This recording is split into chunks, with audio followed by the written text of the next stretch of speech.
healthcare.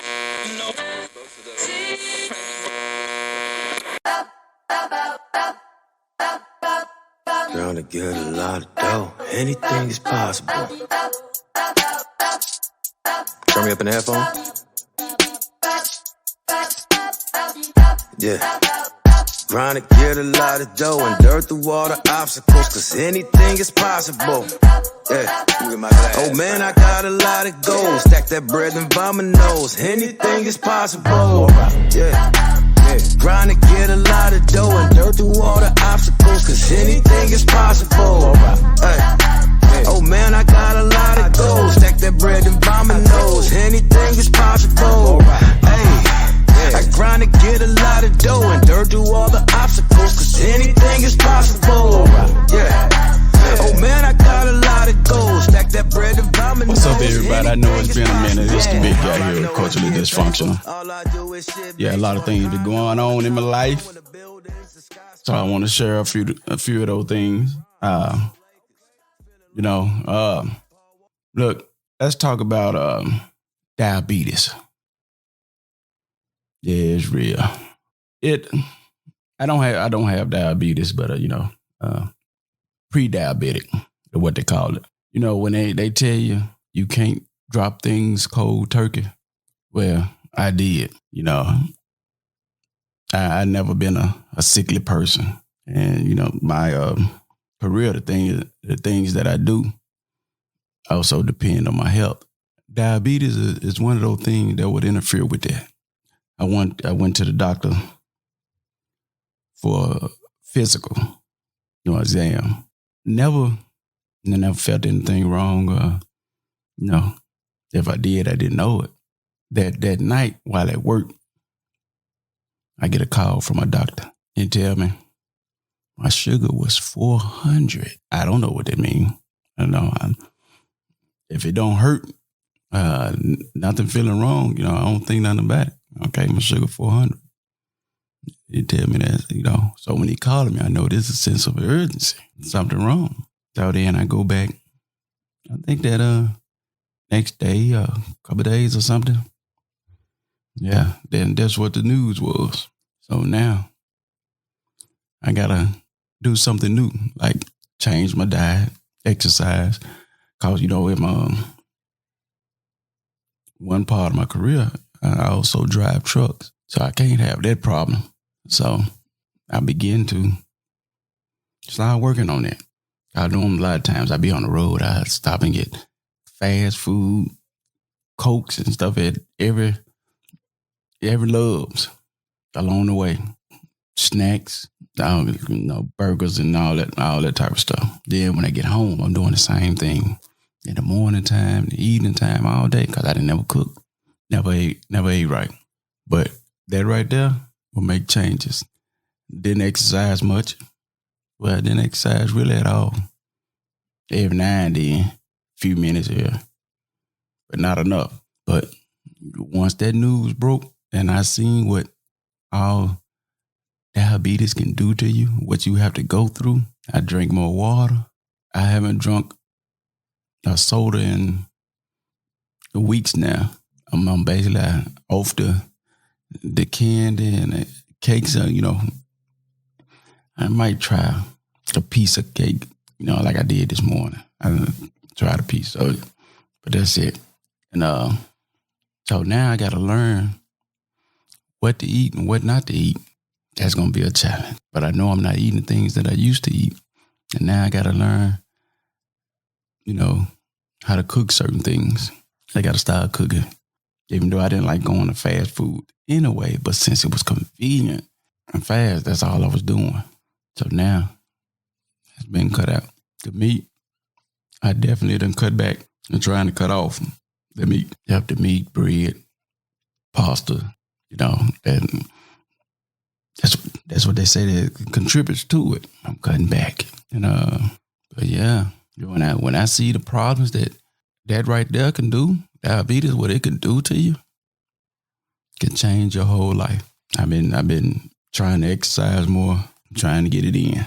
People, I tell you, there's a lot of changes got to go on. If you haven't done it, do it. make some changes. Because I was wondering why I couldn't lose weight. My weight always stayed the same. I'm like 250, 53, 55, and I couldn't lose weight. I went from Cokes to Diet Coke to Coke Zero. Now I learned that those things, Coke Zero, it still keeps the weight on you. It still have some type of sugar in it. I thought I was doing something good, weaning myself off the Cokes. But nah. But now, no drinks at all. Another topic I want to touch on is life insurance. A lot of us out there, we don't think about those things, life insurance, especially a young person. I've been having life insurance, but I'm mostly speaking with the younger crowd. The younger crowd, they spend a lot of money on shoes, clothes, purse, jewelry to fit in with the fashion crowd, but they don't think about life insurance. Life insurance, yeah, that's right. They don't think about it at all.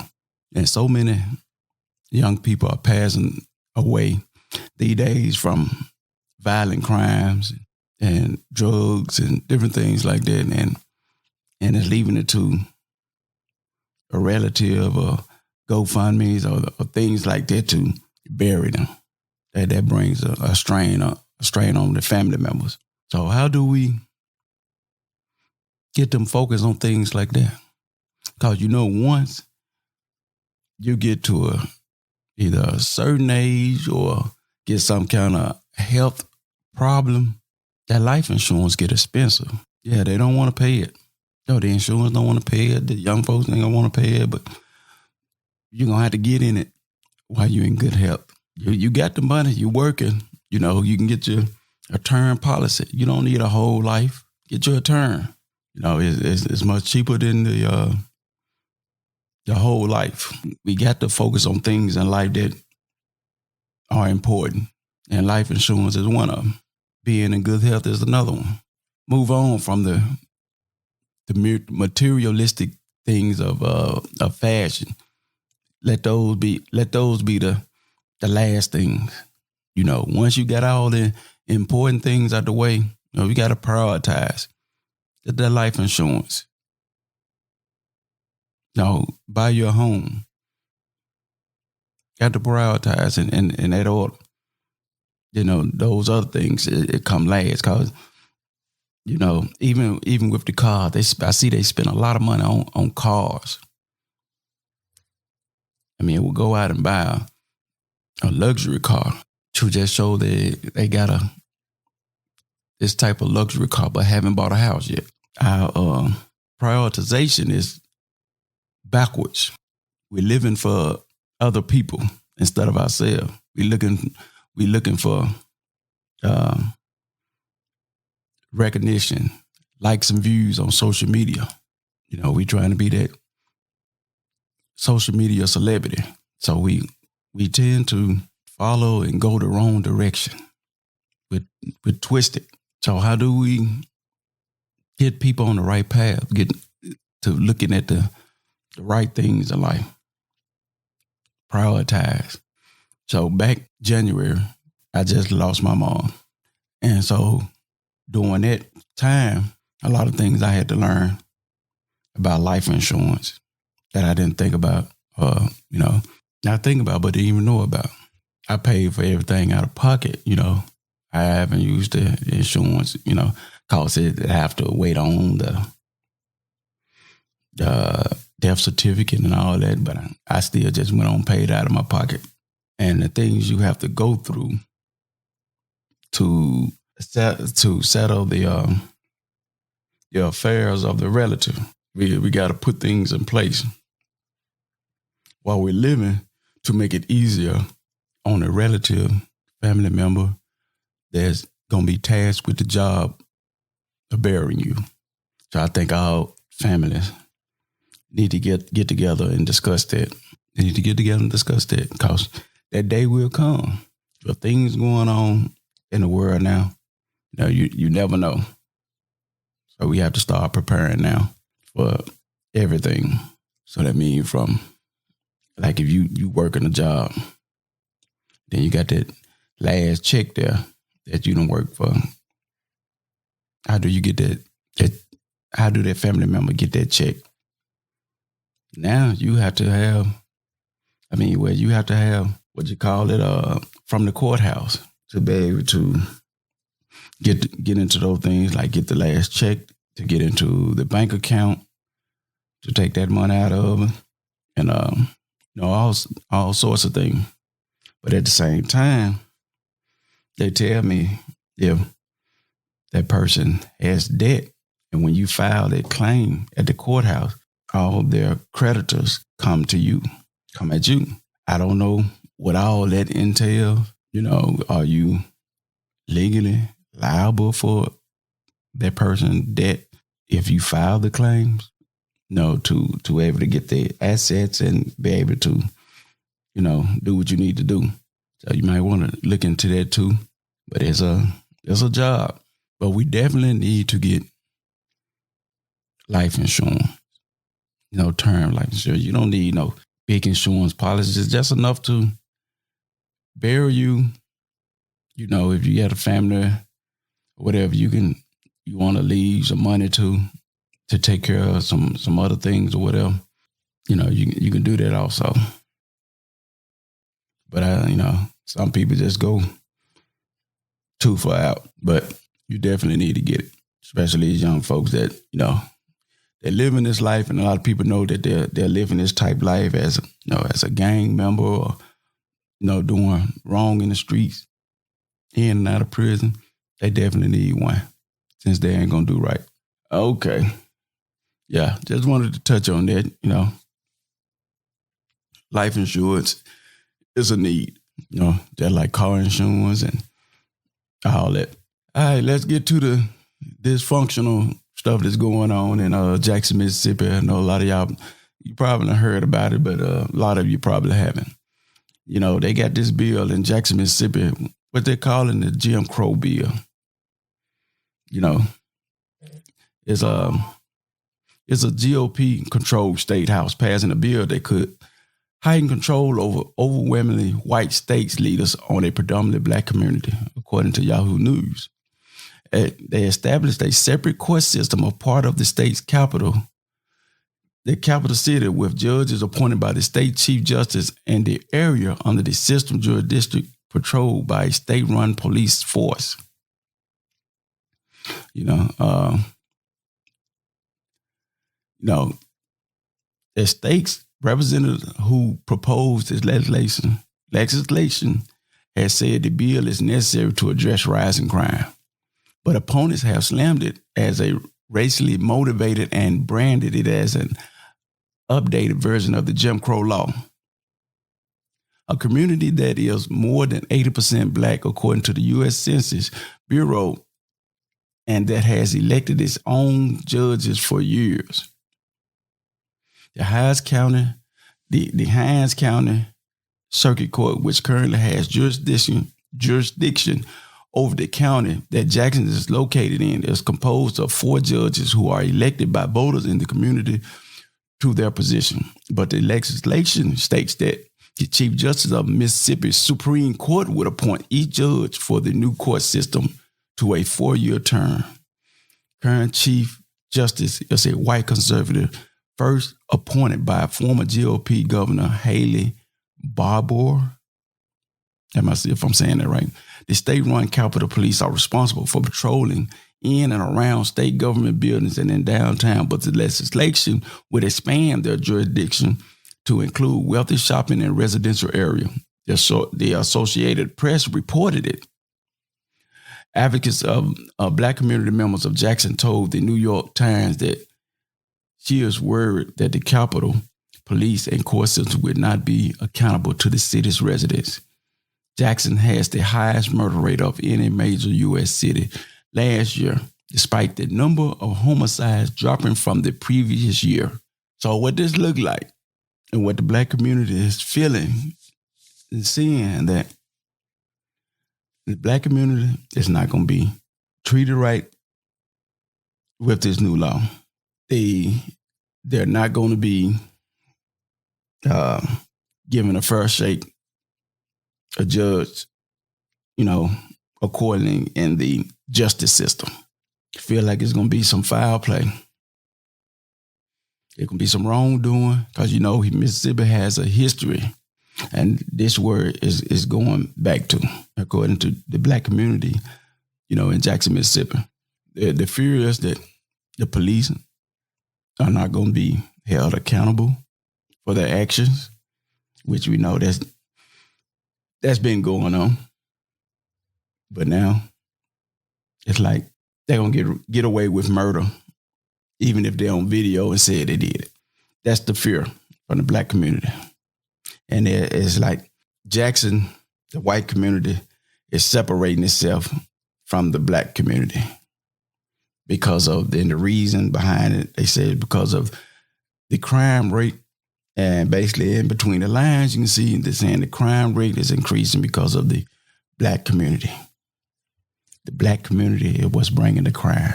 So the white community is basically saying that we want to separate ourselves from them.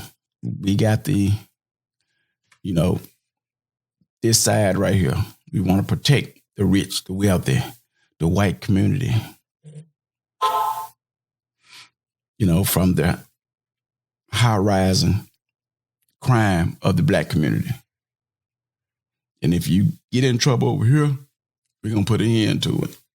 So that's it in a nutshell.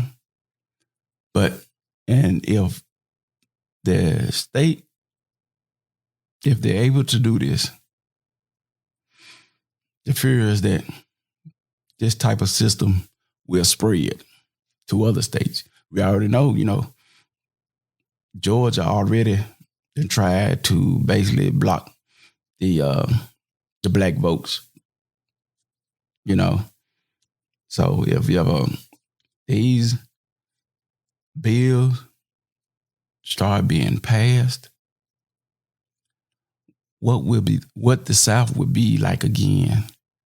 I'm gonna say what the South would be like in a few years from now.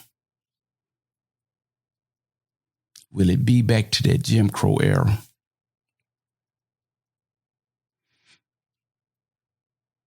Yeah, the Black community is having a hard on both sides, within the community and also outside the community.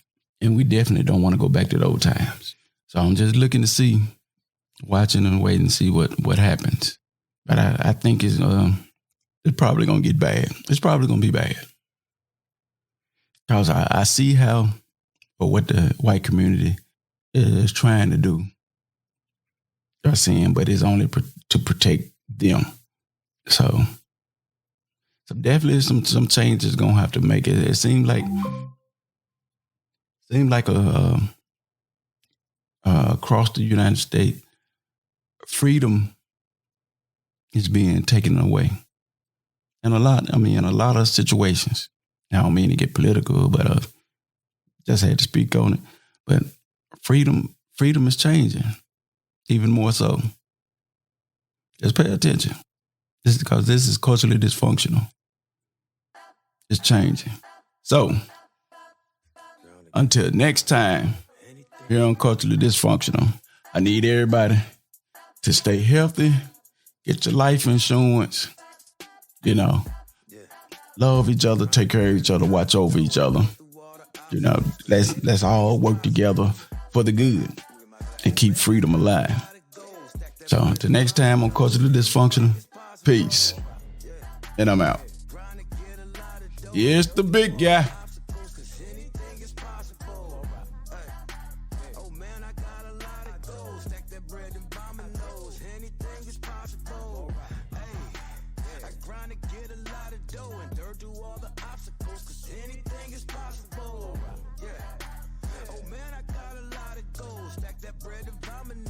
Anything is possible. Yeah, all I know is get paper. paper. All I do is shit major. Bought a condo on the top floor and the building's a skyscraper.